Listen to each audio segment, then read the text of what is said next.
Let's do this.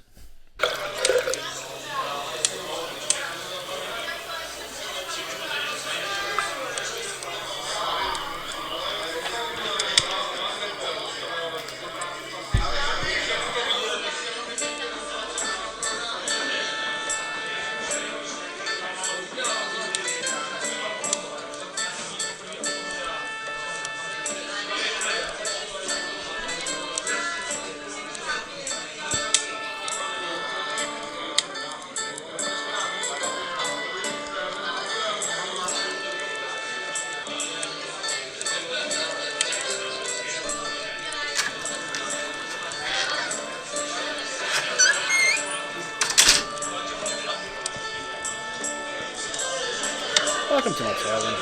How can I help? Hey everybody, welcome to the very first episode of weekly slash kind of every other week, bi-weekly, whatever you want to call it, podcast. So welcome to A Day in the Tavern.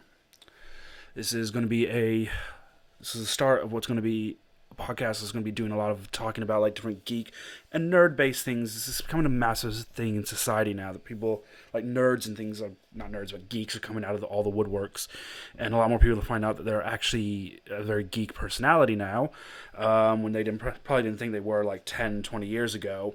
And I thought maybe it's about time, maybe bring out a little podcast talk show kind of thing, talking about these different subjects, maybe opening some people's eyes on them, and probably talking about more of the controversial stuff around these different universes now that are created, because there are stuff that needs to be talked about on this. And then hopefully at some point when this pandemic is over, because we are doing this in the middle of I'm starting this in the middle of a raging pandemic, well, hopefully towards the end of it now. And so I can't actually have physical guests here, unfortunately. So we'll have to probably look at maybe some webcam guests at some point soon as well. See what kind of happens. But all of that is for future episodes and stuff to do later on down the line. Right now, I'm your host, presenter, something or other guy. I am Nathanael, or Beardy. Depends on what you feel and how I'm in the mood. Yes, trying to make some pathetic puns straight off the bat, and it ain't gonna work, I know. But, hey, that's what we're here for. For those who kind of don't know me, I'm gonna kind of spend this first episode kind of a bit talking about myself. I know it's a bit narcissistic and things like that, and it's not the kind of person I am. I just kind of want to get this kind of thing out of the way, so it's not going to be a future consistence of asking my opinion on these kind of things. Not that I won't give my opinion, just probably a little bit easier to talk about this stuff straight off the bat so that you get to know the person hosting this podcast. For those who, like, for future podcasts and things like that, so you can see I'm doing a video of this, for those actually watching on YouTube, being posted through my Crit Takers page. I say mine, it's not just mine, it's belongs to 5 other people as well. We have the Crit Takers, we play a Dungeons and Dragons game. We haven't been filming our sessions recently because we've not been able to meet up. We've been playing like online via Discord and a few like campaigns I've made up. But once kind of this whole thing's over, we can actually meet up again. Videos, live stream videos this time are going to be coming your way from that too. But this is another set of videos that's going to be posted up on YouTube that way. And I'm also recording the audio of this because I'd kind of like to see if I can get the audio of it posted out in some places. I know it's probably going to be annoying because I'm going to be like doing like some visual. I can't talk already. I'm not even 5 minutes into this and I'm already slurring my words like crazy. No, I've not been drinking, not yet. I'm already slurring. That's a great start for me. But no, it's there's going to be a lot of visual stuff on here, so I know people who are like just listening to audio aren't going to see it. But videos will be on YouTube on the Crit Takers page. Channel, whatever you want to call it on YouTube, page, channel, same freaking difference. It's social media stuff, isn't it? But do myself, my good friends a favor, and please go to that channel. Please subscribe to it, like our videos, and share it as well. It's a going to be a massive channel devoted to geek and nerd based things, and we don't just do D&D on there. We've got a few videos of some of us playing some other games on there as well, and eventually want to kind of expand it a bit more. That's my little plug out of the way of that it's not a sponsor. It's not sponsoring because it's still me at the end of the day. But yeah, if you want a kind of fun place, it'll be YouTube. Try and look on getting onto Spotify and other podcast playlists and things of that. Well, just to see what the future holds and what I can do with what I have. Like I said, I want to take this first episode out of A Day in the Tavern. I want to take it out and just kind of talk about some like the big geeky things that I'm into and kind of what got me into them and kind of how I became this super geek of some sort. I guess some people would call it. I'm not sure everyone would agree on the super geek side, but hey, it's something, isn't it? So as I said, my name's Nate. That's kind of what everyone calls me, anyways. I am the DM for the Crit Takers. It's a homebrewed campaign. A lot of it's all basically my creation. Yes, I've stolen things from here and there, but what exactly is original these days? It doesn't exist, but not in the same way we understand it anymore. But that's a topic for another episode altogether. But because I'm doing this through a D&D channel and a page and things like that, I think it's probably best if I start talking about my obsession with Dungeons and Dragons. Which, I mean, it's grown to be huge now. D&D is one of the biggest things out there, and obviously we all have to thank Critical Role for that. It's brought Dungeons & Dragons more into the limelight. It's shown the fact that there's not some satanic thing to be played in kids' basements and things like, oh, they're summoning the devil. There's something. It's like, they're not summoning the devil. I mean, they might be fighting somebody who's summoning a devil, but they're not summoning the devil. And I'm glad it's kind of moved out of that way. And there's a part of me that's slightly ashamed that I only got into D&D through like Critical Role. But at the same time, if Critical Role didn't exist, I probably wouldn't have gone into Dungeons and Dragons myself. And I think a lot of people out there who are into D&D now have done through Critical Role. They've followed these voice actors, and because it's voice actors, they do a lot of games, animated TV series, and things like that. And I mean, a guy like Ashley Johnson, who was in the first Avengers film, for fuck's sake.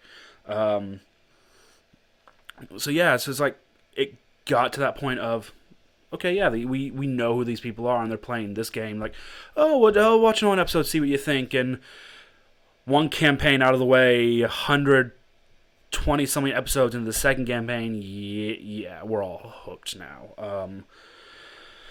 And then that's what kind of got me into it. I watched this one episode of YouTube, and it wasn't even a Critical Role episode. That was the thing. It was something that Matt Mercer had done, and he was doing like something to promote World of Warcraft Battle for Azeroth, which, I mean, I'll talk about my obsession with World of Warcraft a bit later on. I think that kind of links into Dungeons and Dragons quite a bit as well. But he's like doing one, and it was Terry Crews was on it, and come on, I mean, Terry Crews is a massive geek nowadays. He's one of the geek kings, isn't he? But yeah, I watched it, and he was playing on that, and I was like, oh, okay, well, this is pretty cool. And then it linked up to the second campaign, so I actually watched Critical Role's second campaign for the first one.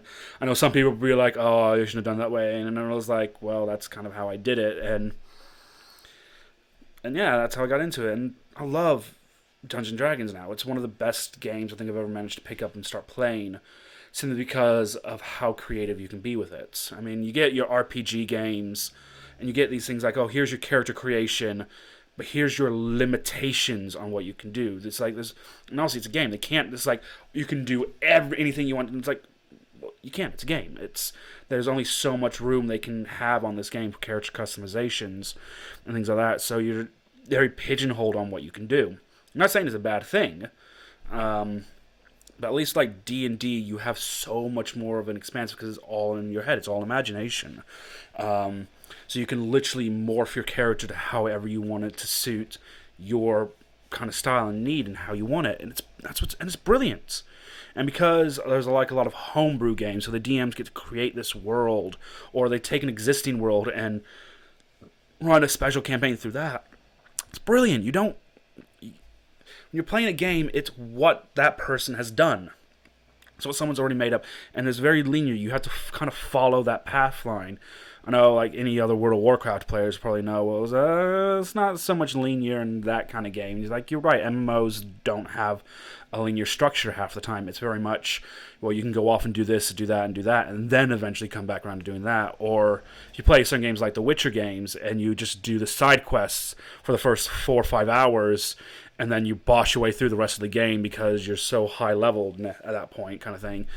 It's like, yeah, okay, but story structure wise, it's linear. It follows that path. And while D&D does have like a linear storyline, it's that proper sense of real time game and things like that. It's just like the characters, your players can go off on one wild, mad direction that as a DM you don't know. So you base your storyline about what the players are going to do more often than not. I've done it several times. I've had to. My players have gone like, well, this is where I've written my story. I've written the story to go for you to follow this line right here. And we go, well, we're going to follow up to here, and then we're going to go off that direction because something cool's over there. It happens. Yes, it's annoying, but it happens, and it's like the DMs have been doing it for a long time. We're like, well, okay, we understand how this happens. They'll have something over there planned for them because they're going to, because, I mean, they're players. They're basically like magpies. Oh, something shiny. Let's go find the shiny thing. And not here's the big bad evil guy who you need to go off and kill and for story reasons. No, there's something shiny in the dirt there and I want to dig it out. That's... I'm going to get ridiculed by my players for this one, but that's basically what it is. It's kind of how that works, but it's still brilliant because it's not just... I love writing, I love like telling stories, and I love things that have a good story behind it. So when I kind of create this world and the players are, well, we have this, we want to go and do this, and it's like, well, you're creating this story, and I get to... I'm sorry, guys. I've got my cat Pippin right here. He's probably going to walk in front of the camera now, aren't you? Yep. Highlight of the show, ladies and gentlemen. This is going to be... He's going to... Yes? Yes? Yeah. This is a great way to start a first podcast, isn't it? Have...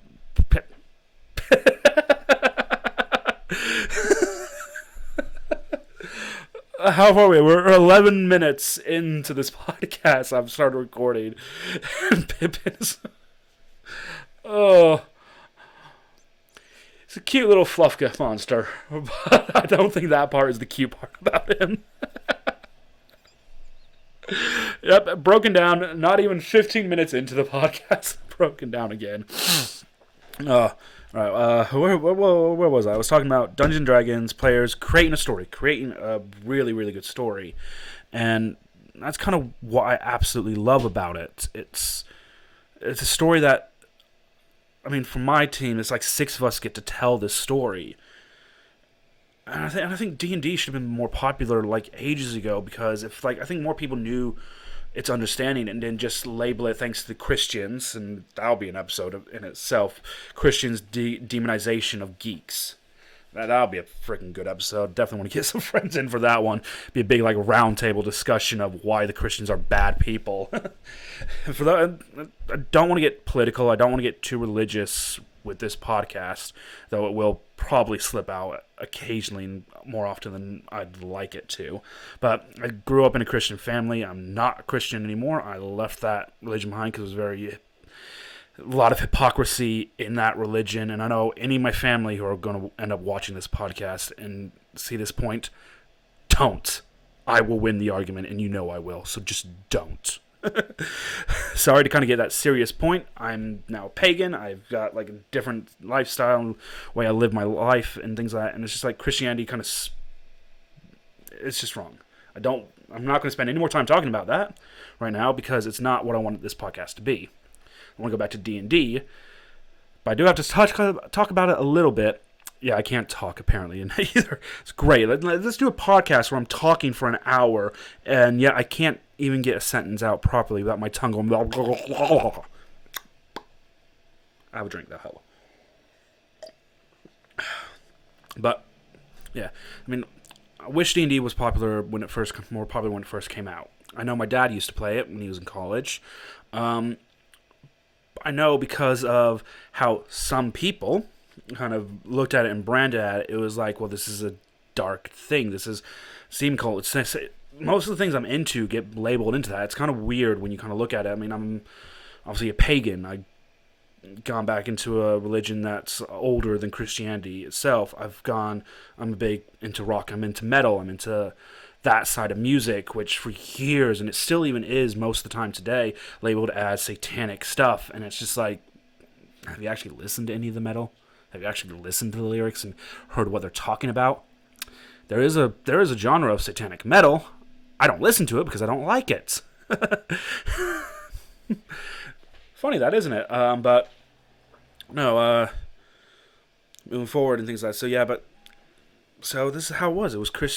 It was labeled as demon worshipping, cultist stuff, and a lot of parents tried their best to keep their kids away from it and things like that. And nowadays, now we're in 2021, Critical Role's been going for 5-6 years, something now, quite a while. And probably longer than that. I'm sure someone will correct me on that straight away. Or I'll look it up afterwards and be like, oh yeah, that was wrong there, wasn't I? But yeah, that's been going for quite a while, and that's boosted its popularity. And it was already getting popular again before that as well. But it's moved a lot more into limelight and a lot more of, well, this actually is now more of a socially acceptable thing. I'm not afraid or scared to admit to anybody nowadays that I play Dungeons and Dragons. I'm not.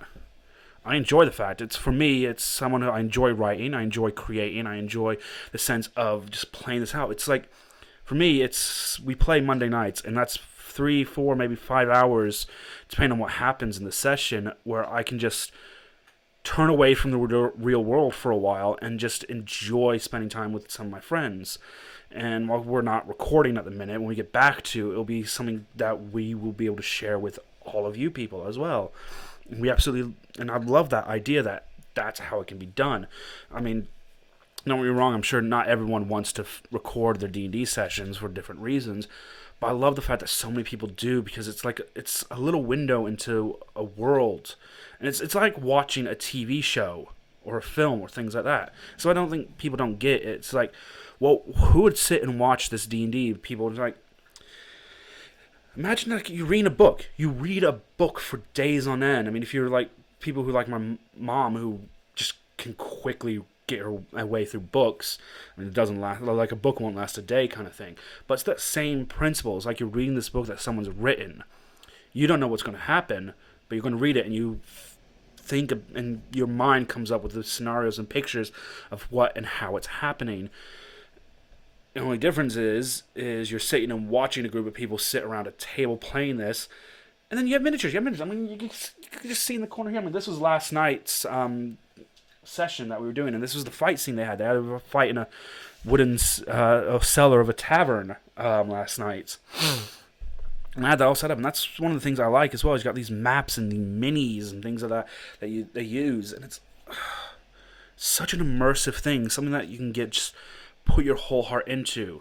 And for like a lot of people in this world, especially for those who like suffer through different things like depression, anxiety, I've seen this help them so much. I suffer with anxiety like crazy on a good day.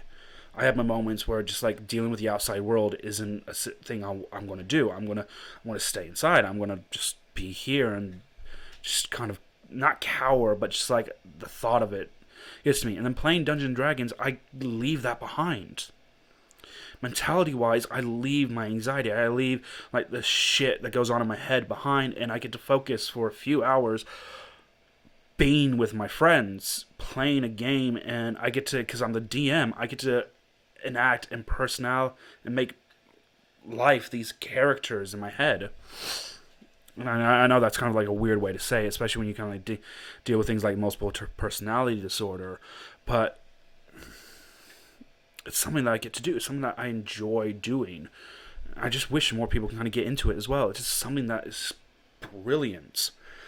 Yeah, I've been talking about D&D for quite a while. For a good, however long now. Maybe time to move on to the next subject, I think. So, like I said, I'm going to talk about the main things I geek out about. So, like the things that, regardless of like what else I geek about, I can always find my way back to this and find a happy spot in it, kind of thing. And I think my next one, and I mean, this is definitely going to be kind of a crucial one to kind of throw out, especially like with how popular and how big it's become. And I think this has shown a lot more people that they are actually geeks than they realize, even if they weren't into it back when it was like the small, not necessarily the small thing like it was, but just how it is. And that's like Marvel Comics. I've I mean, I wasn't the biggest comic person. I didn't have like a lot of comics when I was a kid. I've got a fair few, a small stack of them now, kind of thing. But I wasn't majorly into comic books when I was a kid. I was more into like the animated TV shows that there were some of the actual, I think, some of the few movies that came out before the MCU properly launched itself and things like that. And the games. I mean, I was getting into Marvel Comics probably, I think I was 13, 14. And Marvel, they started releasing these little hand-painted lead figurines with like these booklets about like the main story of these characters. And I absolutely loved it. And I had 60, close to 70 of these figurines and corresponding booklets. I've sold most of them off because at the time they were taking way too much room. And I've only got like a small handful left now of like some of my favorite characters. But yeah, I was getting into like, this was like before the MCU launch. This was like about 4 or 5 years before the first Iron Man film came out. So this is how long ago it was. I was playing like games, and I got into that side of it through X-Men. I mean, the X-Men films, I absolutely, well, I mean, at the time, and I think it was only like the first 3, and I think the first Wolverine film came out. I think it's kind of how long ago this was. I think this is. I mean, I can't remember. This is like I've been drinking since then, kind of thing. That's usually my excuse when I can't remember stuff that happened however many years ago. Yeah, it was like X-Men, and then I played some of the games as well. I think X-Men Legends 1 and 2, which I still hold to count as some of the best PlayStation 2 games out there. So I played them, and I started getting into it a bit more. These figurine things came out. Spider-Man films came out. Watched them to death. Played the games to death. And things like that. And I got into it all like that. That's how I got into these games. Or into Marvel Comics itself. And then kind of find all this out. And find out, oh yeah, my dad was... Again, that's like... A lot of this stuff definitely stems from my parents. Both my parents are geeks. One more so than the other, depending on what you want to kind of call the geek and fandoms of the things. They're probably equal in the sense, but the things that my dad will probably geek out about will probably be a lot more on the higher on the geek spectrum than geek spectrum. Like fucking hell, right? But yeah, I mean, another thing that kind of stems from my dad. And X-Men Legends, this is a game me and my mom used to play together quite a bit as well. We loved it. Mom got really into X-Men as well. So yeah, so it's definitely something that stems from both my parents into me, which I am a product of my parents, not necessarily upbringing. I'm not going to get into like my personal life like that thing, but I'm definitely like their son kind of thing. It's one of the things I can kind of take pride for on that side. But I got into Marvel Comics that way, and now here we are. 2021, we have a bucket load of Marvel films now from the MCU that are a great story. It is like watching a TV series, just it's a bunch of movies instead. And then on top of that, you do have now the TV series. You have Agents of S.H.I.E.L.D., which correlates so well with the films and how they run. You got the six Netflix TV series, which is obviously then Daredevil, Jessica Jones, Luke Cage, Iron Fist, Defenders, because, I mean, some people want to say, oh, it wasn't that good of a short-run show, and it's like, I enjoyed it. I liked it. It was a good combination and good end of 4 character developing shows, and then you had Punisher, which was brutally brilliant. And if anyone who looks up anything about the actual Punisher in the comics and some of the shows and things, not shows, but like some of the other media outlets he's been on, is like he's a brutal hero, and they did it brilliant, and they portrayed him brilliantly in that. And I love the fact that like in Marvel Comics they always go back to the source. You see, one of the things I loved about so much was like the actors who are playing these characters actually read the comics of these characters. They want to understand. They want to get to know what the characters they're playing are, and it's brilliant. I'm not avoiding this next kind of bit, kind of pushing it back as much as I can because this is kind of where some controversy can come in. Because you have Marvel and you have the die-hard Marvel fans who kind of, it's coming next to a religion for these people, which I won't dispute. I won't take that away from them. If they want to view Marvel comics and the MCU as a religion, fine, do it, go for it. I mean, it's probably as real as the Christian God, anyways. Yeah, I'm more poking fun at Christians because it's so much fun. But yeah. So you get that side, and you die-hard Marvel fans, and obviously anyone who knows anything about comic books or like how this whole thing works, it's an immediate and incended rivalry with DC Comics. And it's like so many people was like, oh, I don't know who the difference between what DC and Marvel is, and it's like, well, let's put it this way: anything Avengers, that's Marvel. Anyone with common sense knows that. Anything Justice League is DC, which is why I don't think DC does as well in their cinematic universe, because they have this character called Superman, who, in my opinion, is the worst superhero ever created. I know I'll get whatever backlash from that, from like the Superman diehard fans, and like, hey, he's the greatest, and it's like, let me explain this controversy I have about Superman. All right. He's an alien. He's from a different planet. Exposed to our sun, gave him these superpowers on our planet. Fine. So far, the premise of that is a really good start, and it means that he's definitely someone that can stand out. It's like kind of what you want out of a superhero. Then we get to his powers, where I start having problems. He can fly. Awesome superpower. I honestly wish I could fly as well. He has super speed. Great. I mean, there's a lot of negatives that come with that, and even if you actually kind of look into what like you have to do with super speed, your body is actually moving a lot faster, so you like constantly need to be eating to keep up the metabolism. And I mean, just to have a normal conversation with someone, you'd have to move a lot slower than what your body would naturally do. But fine. Super strength. Well, okay, yeah. I wish I was super strong as well. Don't get me wrong. I would love to be able to lift like heavy things up without a problem. Heat beam eyes. Okay, now I feel like at this point now we're bridging on the point of okay, maybe this might be a little bit too much, but fine. He has heat beam eyes. Frost breath, cold breath, whatever you kind of want to call it. He has like the super breath that can cool things down really quickly or freeze them. Okay. Yep, okay, that's 5 superpowers and there's one person already. Bulletproof. He's freaking bulletproof. Bear in mind, he could probably move faster than bullets themselves. He's also bulletproof, so he doesn't even need to have that super speed to dodge bullets. Alright, super hearing. Oh, sorry. Super healing. Hearing. Not healing, hearing. So basically, he could be in space and hear someone like in New York.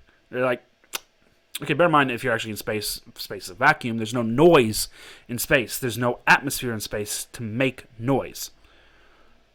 But fine, super hearing, he could hear someone on the other side of the planet, whatever. And he's this good guy. He's this upstart good guy, has a secret identity as a mild-mannered reporter. There's my problem. You have created a perfectly OP character. For those who don't understand what I mean by OP, overpowered character. Right? And you've made him this very humble, good person. And his only weakness is this glowing green rock called kryptonite. I mean, it's not the only weakness. There's like other forms of there's like red kryptonite and things like that as well. But that's his only weakness. It makes him weaker. It takes all his powers away. It makes him flint and things like that. which is one thing that villains can extort, and Lex Luthor in the comics and the films and the everything extort it. Batman knows this. Batman's a very smart and logical person. He knows how to take down Superman if he has to. This, that, and the other. I just don't get why they made this character in almost every version of him good. What I like about the Marvel comics is they're a lot more, to me, they feel a lot more real. Bad guys win a lot more Marvel comics, I've noticed, than in DC. Or if they do in DC, there's always there's always a more often chance, and it's probably going to happen, the good guys will come back and win again. And it does happen again in Marvel, but like in Marvel, there are consequences. Marvel did the Civil War saga, which was the Superhero Reform Act, not Super Reform, Superhero Legislation Act. And I mean, if that was in my situation, I wouldn't sign it. I don't want. It's basically what Trump tried to do with the Muslims. He tried to put all Muslims on a register, and it's like, you can't subjugate a group of people because of this. And yes, I know some people might go, well, the superheroes, they need to be registered on what their powers are. You're right to an extent, but they're still people. They still have this whole thing. And that's what I liked about Marvel, is that it showed the actual consequences of what superheroes would do. Not as much as The Boys. I love The Boys TV series and the comics. They're freaking again, another brutally brilliant thing. But at the end of the day, it's like it shows what happens. Like superheroes, they come in, they save the day, but what happens afterwards? And you don't see too much of that from what I've seen in DC. If I'm wrong, please someone correct me. Please show me the comic books or like the shows and things where I am wrong. But like DC, unless they're going against Darkseid, is like there's a high chance they're going to win each time, and it just takes a bit of time. And except for in like the animated films they've done, like the Justice League Dark films and things like that, which I absolutely loved. I thought they were brilliant. It showed a more darker side of like the DC era, and like how it actually kind of comes down to certain things, and how easily some of the characters can be influenced to do things. It was brilliant. For instance, like the Flashpoint Paradox was one of my favorite ones because it showed a different way of things happening. It's brilliant. It needs to be done, and I personally feel that needs to be done as a live-action film. I think it would be brilliant. Brilliantly done. And that's my issue, and this is why I like Marvel more. It seems to me Marvel caters a lot more to how things kind of would really be over DC, at least in my head. It might be different to everyone else. Everyone else might think different opinionally. But I don't hate DC either. I think DC has some amazing heroes and villains, things like that. I have a big love for Batman. A lot of people do. He's an amazing hero, albeit a little bit far-fetched on certain things. Okay, yeah, he may be human, but it's like, not everybody goes up to the Himalayas or some far-reach mountain to be trained by these League of Assassin people by a man who's over 600 years old. We all don't have a arch nemesis who's some laughing, fucking out-of-control, crazy clown. Which, by the way, in my opinion, Joker is like one of the best villains ever created. Simply just because just his insanity sense of the whole thing, and how it's just, to him, it's a cat and mouse game. It's brilliant. That's what I love so much about the Joker and the Batman kind of thing. Yeah, I mean, I could sit here and I might do like an episode. I think I probably will do just an episode instead of like the comparison of superheroes you can get from Marvel to DC. And I think that's definitely one I'll have like a guest on. Maybe I can get some people, some of my guys from the Crit Takers. I'm sure they would love to come on here and talk and just expel about all this kind of stuff. We were all talking about doing something like this. Sorry, I'm trying to get my foot up on this chair. My knee won't bend. Oh, the joys of being 30. Yeah. I'm sure they'll get on here and they'll absolutely love this kind of idea and just have a talk and like a mini debate in a sense. Don't know how much of a debate because I'm sure most of us agree on a lot of the same things. But that's my take on Marvel and comics. And obviously there are other comic book companies out there. Dark Horse being another one of the big recognizable ones who do Hellboy. Which, again, Hellboy's another brilliant comic book series. Unfortunately, I don't know as much about Dark Horse as I do with Marvel and DC, because obviously they're the main runs out there and things like that and going. But that's how it all is. All right, I need to take another drink. My throat is starting to hurt. That's better. But this kind of law point. We'll move on to another subject, I think. I'm looking at record time down here. I've gotten 35 minutes in nearly. So, go on to the next my third kind of main subject I talk about, and this is one I got into a little bit after kind of Marvel Comics and everything like that, and it took a while for me to get into this. My dad was completely into Star Wars. That's going to make a lot of man-children cheer up. And it's like, hey, another one. And it's like, yeah, there's a lot of us now. Come on. It's been going on for so long. And that has more controversy in it than the Marvel and DC issue kind of thing. Because it's been going on now for so long. I mean, Marvel and DC have gone on for years as well. Don't get me wrong. But Star Wars is just it's a massive, massive universe over instead. And it's just a different point of view, because you have the original trilogy, 4, 5, and 6, A New Hope, Empire Strikes Back, and Return of the Jedi, which people like my dad, when he was young, went to see. And so they're like your old Star Wars fans who enjoy the Star Wars and have that sense of this is what it was. Then you had the prequels come out. I think I was quite young when Phantom Menace came out, and then Attack of the Clones and Revenge of the Sith, 1, 2, and 3. And then you have that generation who grew up with those films and thought those films were great, probably except for Jar Jar Binks and the whole bloody thing, which is literally the dumbest character ever created. No offense to the actor who played him. I've actually had a chance to meet him once, and I was like, it's Jar Jar Binks. I don't think I can take it seriously if I'm going to meet this guy. And it's nothing against the actor who played him or anything like that. Just the character concept of who he was just annoying isn't the word, but it's something. It wasn't good. And now so recently we're getting Star Wars film every year now. And then you had now 7, 8, and 9, which a lot of people and the younger generations, I think, we were all just okay, come on, where is it? There needs to be something afterwards. We know Leia's a Jedi. She has connection with the Force, things like that. The Emperor's dead. Come on, we need to have what happens next. And there are books. There are books that tell what happened next. But they didn't follow the books. They did The Force Awakens, and they went off in a completely different direction. Which some proper Star Wars fans who read the books just didn't like how they did it. And Force Awakens was okay. To me, it did feel a lot like they ripped A New Hope, though. Opening scene, starfighting scene in the opening kind of thing. Desert planet kind of thing. Not an orphaned person per se, from A New Hope kind of.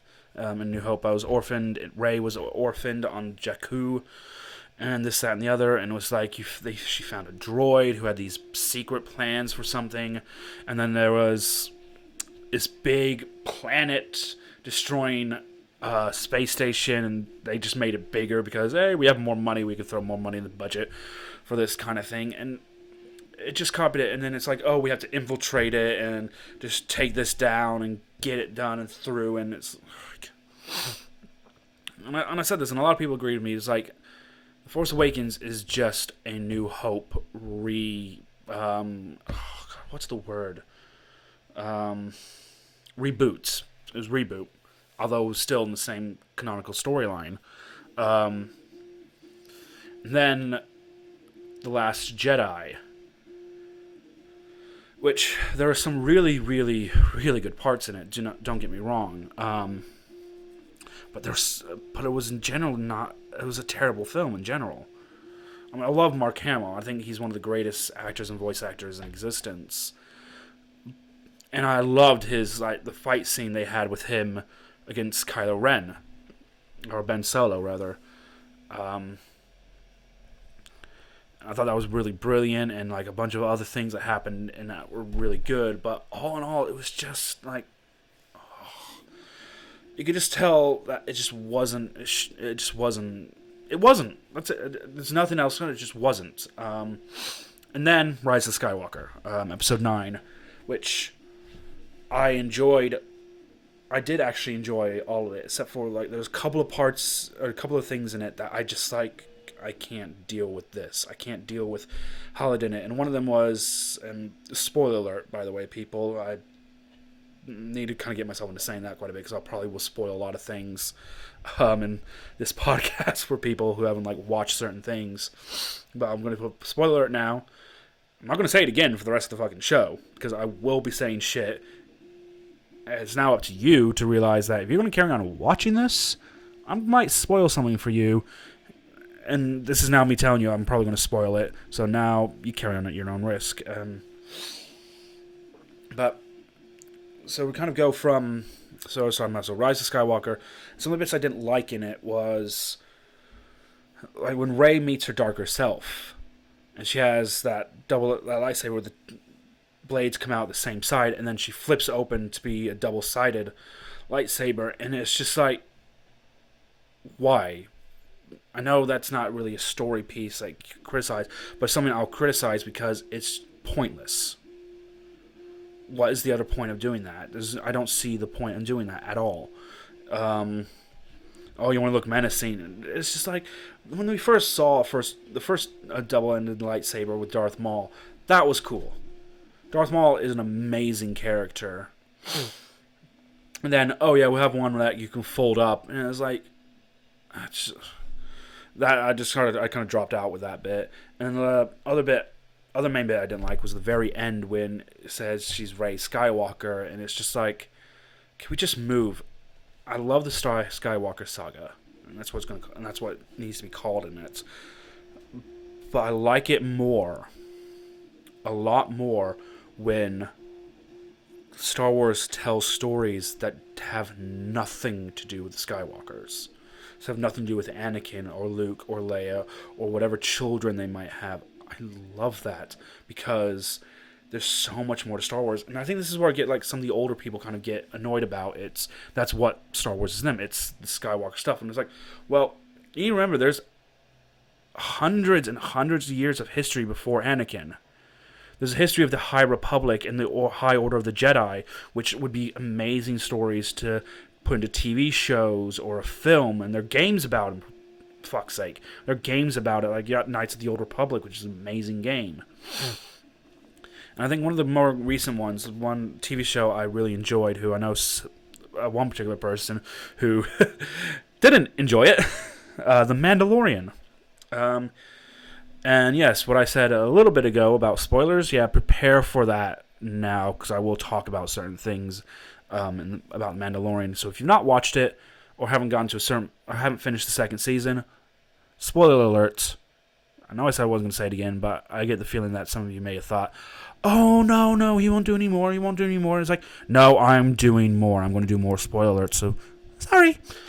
I absolutely enjoyed The Mandalorian. I thought the way they did it and everything in it was fucking brilliant.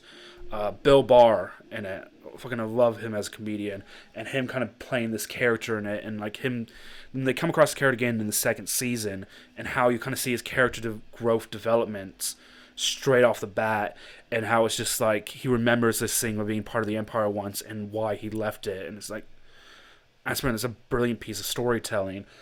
Seeing Ashoka in it from Clone Wars was brilliant. And obviously some of the other Mandalorians they kind of came across from Clone Wars as well, and the Darksaber.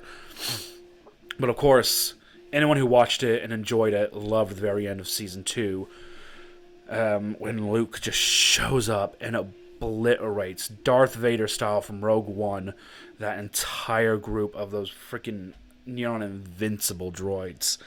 That was brilliant. That was an amazing kind of piece to it. And to find out it was Mark Hamill. That was fucking Mark Hamill. And they kept it a secret. It was so good. I was watching and thinking like, oh, that's fucking what's his name, Sebastian Shaw or whatever it is, who played the Winter Soldier in Marvel. That's him. That's him because he's been compared to young Mark Hamill several times now. And when I watched the credits, it's like, oh, yeah, and Mark Hamill as Luke Skywalker. What? I know. I'm kind of doing like the low-key kind of expressions there, but yeah, that's kind of how I kind of went absolutely crazy when I was watching that bit. And I loved it.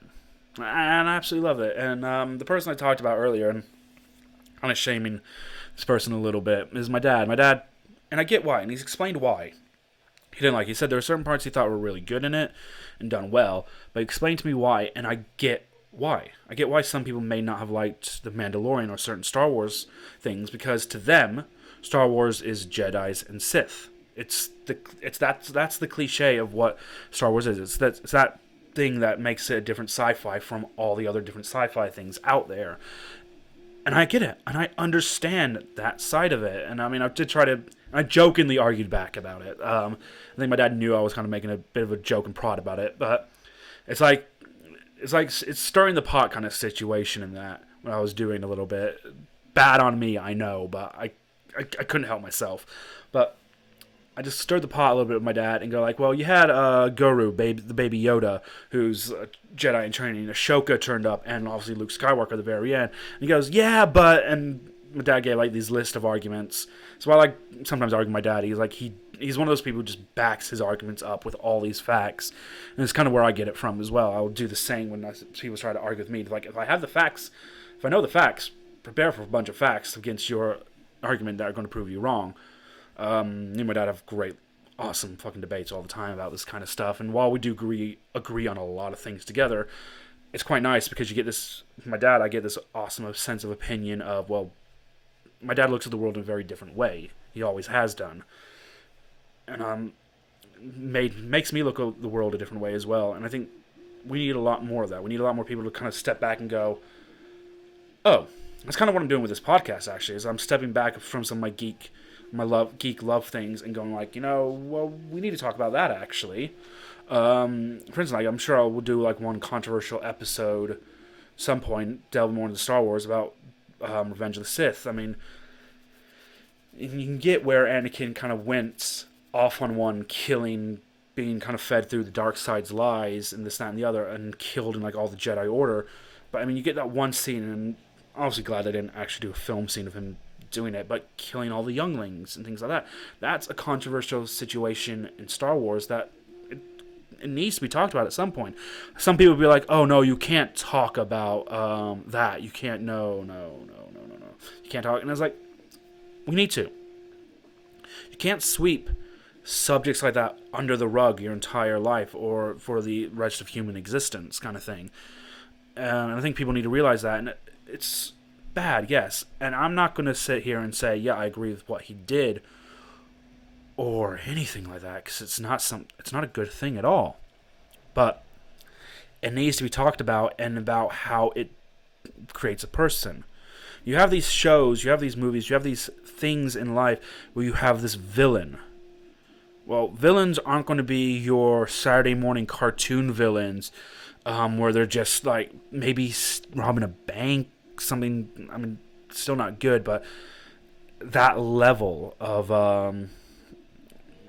things being done, it's like you can't have that Saturday morning, oh, we just want to take over the world kind of thing and leave it at that. It's like, well, what involves taking over the world? What would be involved in it? And you realize somewhere on that list, it's going to be killing a shit ton of people, being a murderous cunt or prick or whatever, and things like that. And it's just like, you don't talk about that stuff. And that stuff needs to be talked about. Just kind of people need to understand that these are villains, these are bad people. And I know in a lot of sense things like good, right and wrong is a matter of opinion. But some things are fundamentally regardless, wrong. Kind of thing. Murdering innocent people, wrong. Killing children, wrong. I could go on this list, and I'm sure a bunch of people can just add to that quite a bit. But you have to remember, these are villains, these are bad people, these are bad men, and only now in like certain comic books, especially like the gritty TV shows and gritty films, it's like you see this. And if you want to have a better understanding of it, of what these controversial issues are and need to be talked about, watch something like Sin City, the two Sin City films. That shows you the gritty side of a seedy underworld where heroes try to do the right thing. Or you can watch The Boys. Both seasons of The Boys. I just highly recommend watching that. Anyways, but so you watch those things, and you'll understand. It's like, this is why I like The Boys so much. Was I'm getting off topic of Star Wars. I apologize, but so why I like The Boys so much was it was a truth. This is what superheroes would actually be like if they existed. This is what Homelander is, the Boys' version of Superman, and it's like, that's what Superman would be. He'd be a fucking dick. He wouldn't hide behind Clark Kent. He wouldn't hide behind Clark Kent. He wouldn't hide in the Daily Planet or whatever. He would be in his outfit all the time. He would be freaking lording over people. I am the greatest. I'm the best. Worship me. I will save you. This, that, and the other. And things like that. And he would be having his way. And that's what I would see Superman be doing. It's like the only time I felt that DC used Superman correctly was the Earth 1, where he went right off the road and became a tyrannical dictator. Because he had the power to. He could do that, and that's how it should have been done. But that's controversial stuff that kind of needs to be talked about a bit more. Just kind of, and I don't necessarily want to have a sense of, oh, this is going to like a regular thing to talk about. And it's like, it's not something that we should normalize or things like that. It's not a behavior that we should ever normalize or encourage. Don't get me wrong. I don't want to encourage this kind of stuff out of anybody. I don't. But I think it's something that we need to openly more talk about to understand, like, don't get me wrong, when I watched this stuff, I felt uneasy watching The Boys the first time round. I did it, and there's like some of the stuff that happened in it, I was just like, that took my breath away quite a bit. But at the same time, it's like, it's true. It happens. If superheroes existed, things like that would happen, and this, that, and the other. And things in like Star Wars, when like they don't talk about Anakin killing kids. I mean, there's memes around Facebook about it, on the internet, about Anakin. It's like when Obi-Wan gives Luke the lightsaber, and it's like, your father killed 40-odd kids with this lightsaber, this, that, and the other. And that's probably, should be talked about a little bit more, but what are you going to do? But let's move away. Let's go to my final subject I want to talk about. Final big geek thing, and I mentioned it, and I hinted at it a little bit earlier before.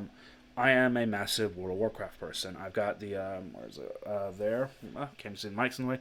My Horde tattoo that I've got. Playing World of Warcraft for years now. I used to play the original RTS games, real-time strategy games beforehand. And along with World of Warcraft and Warcraft in general, I do play StarCraft, Diablo, Overwatch as well from Blizzard. Blizzard is an entertainment company that creates these games. They have books. I've read a lot of their books and stories and things. I got a lot into the media stuff. I love them. I always have. And it's amazing, amazing freaking stories behind it all. My throat. I can feel my throat going sore a little bit now. Joys of talking for near on an hour straight. But again, like I said, I mentioned like the difference, and it's probably because I got into World of Warcraft so much is why I got into D&D quite easily as well.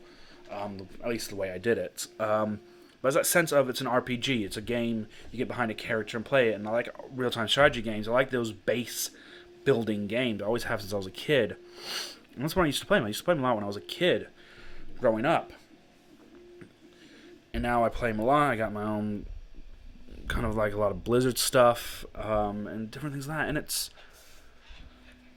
I do think that World of Warcraft especially does get a lot of bad rapping and a rap against it, however you want to use the phrase or whatever.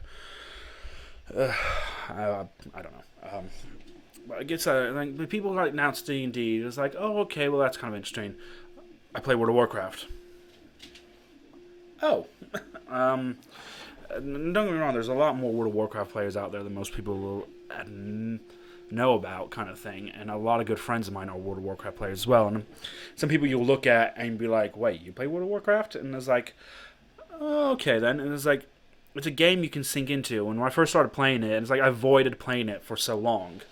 I was like, well, I don't want to lose the whatever life I have at this point, learning how to get into this game, because you hear the stories of like people who start playing World of Warcraft and that just absorbs them quite a bit.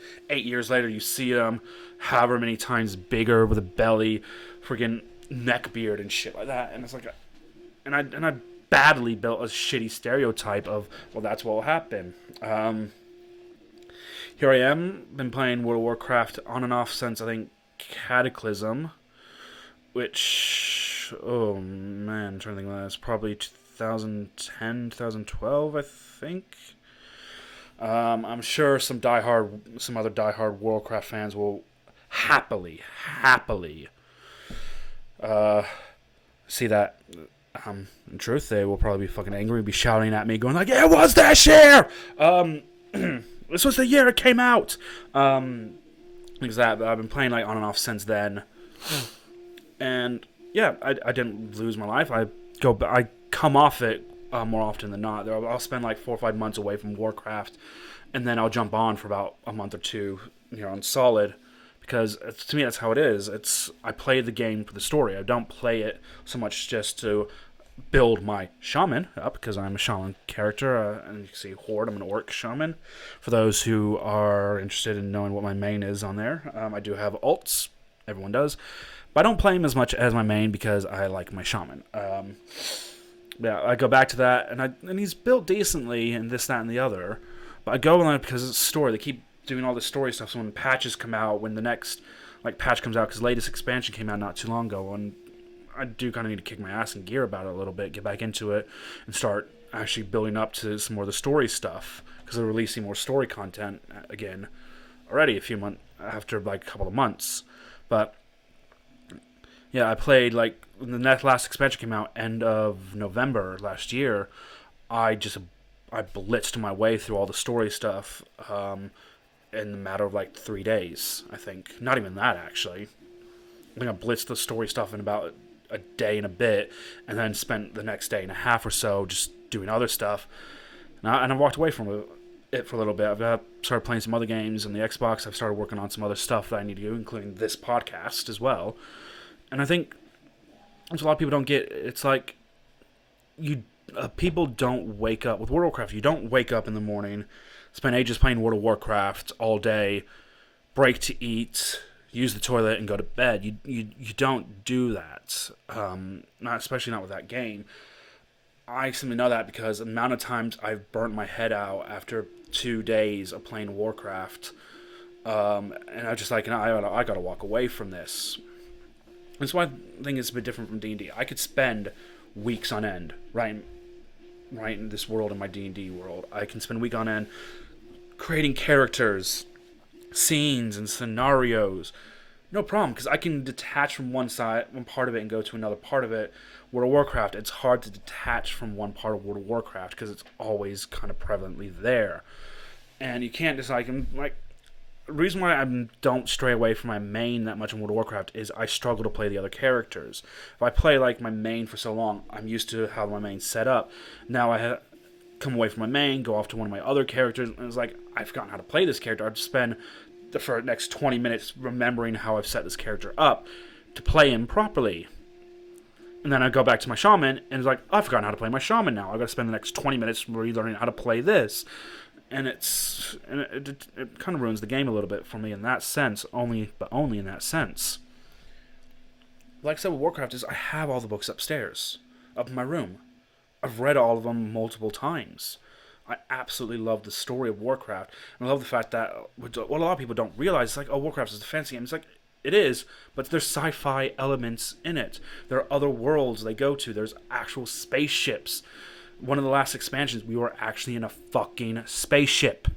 It's brilliant. And it gets to me that people just don't understand. It's like a big world. And it's a universal world. It's a world where people would love to go kind of visit kind of thing, or universe people would love to visit. It's up there with like your Star Wars, your Marvel, with Harry Potter, Lord of the Rings, things like that as well. Also, I'm into Harry Potter and Lord of the Rings as well. I'm not completely like subject to these. Like the four I've just talked about, like the four main things I'm into. These are the four things I always go back to, always love, and will always enjoy. It's going to be hard for me to not enjoy them at all. And that's kind of what, that's kind of me in the hourly whatever nutshell I can kind of do in this kind of time. That's kind of how, things I like, things I enjoy, things I will always enjoy.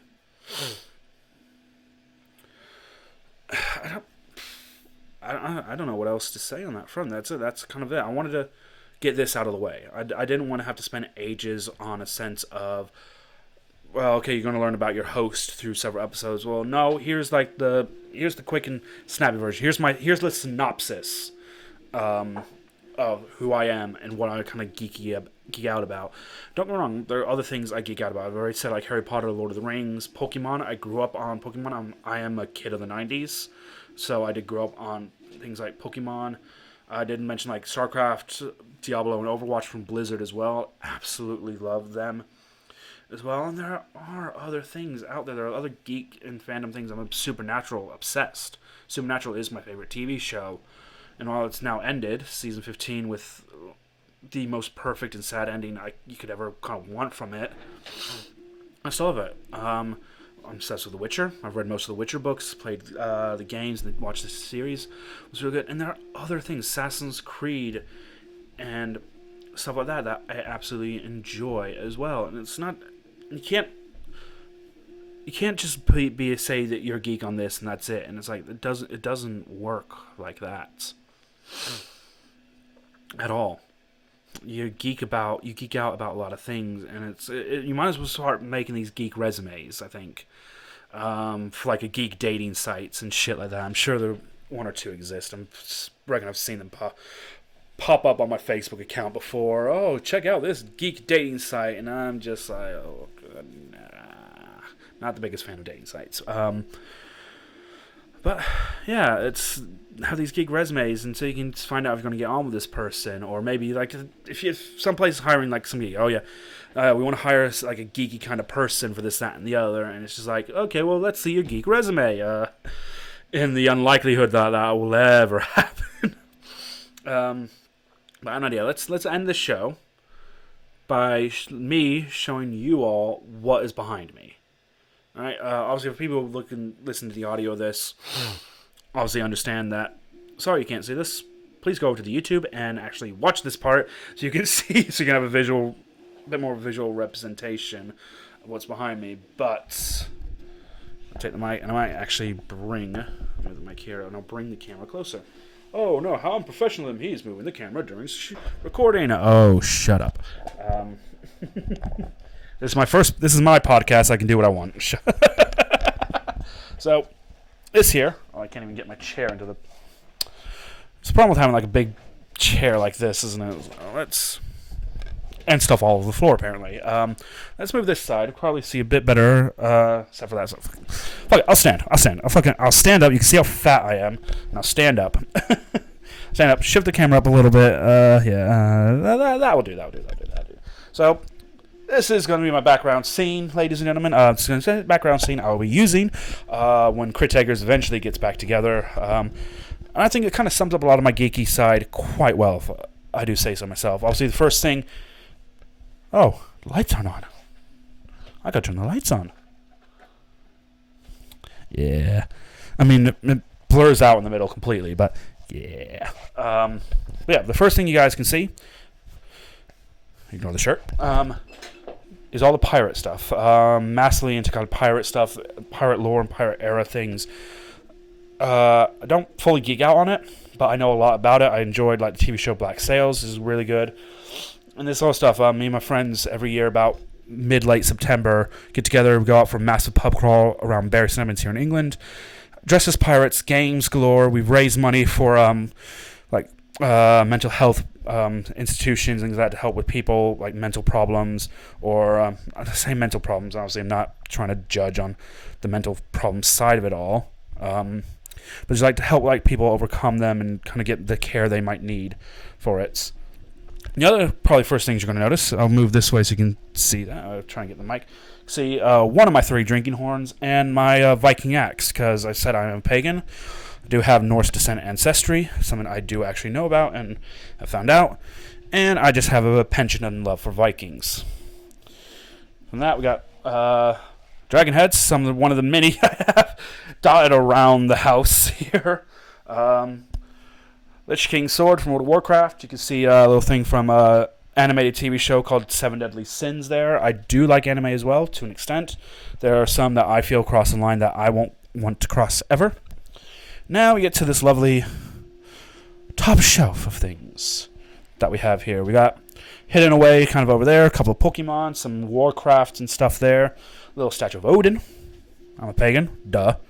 Moving along, we got some like nice dragon candles, pumpkin stuff. I do have a 3D printer. I'm not sure if you can actually hear it in the background. It's going like literally right over there. I've got some stuff I'm printing out. Things like that. Some D&D figures, which I even got more up over on this side, which up there, you can see there. Nice little statue of Deadpool here. Bust figure. Gotta love it. And then books and other stuff down here. This is the summation of what's behind me. That's for those who are going to watch the videos. I'll do the podcast. We'll see. And for those who are going to be listening only to the audio side of it all, I'm sorry you can't see them right now. But I'll probably take a picture or so or something of it and send it and put it on my Facebook page for this, so you guys can see. I know some of you are thinking like, well, why has he just done that? We can all see. Like, well, I think it's kind of nice to explain a little bit about what's behind like the scenery and things like that. You kind of get a lot of these talk shows, especially at the minute now with like having to do the social distance COVID stuff, of like you got stuff behind you and they don't talk about that stuff. Like it's like not there a lot of the time. I mean, here, this is like a raised platform table I have, and I've already said like it's like scenery stuff that I've printed and created. Got some cameras, got one of my guitar amp, my only guitar amp, I need to say, back there as well. Some empty bottles on the top and things like that.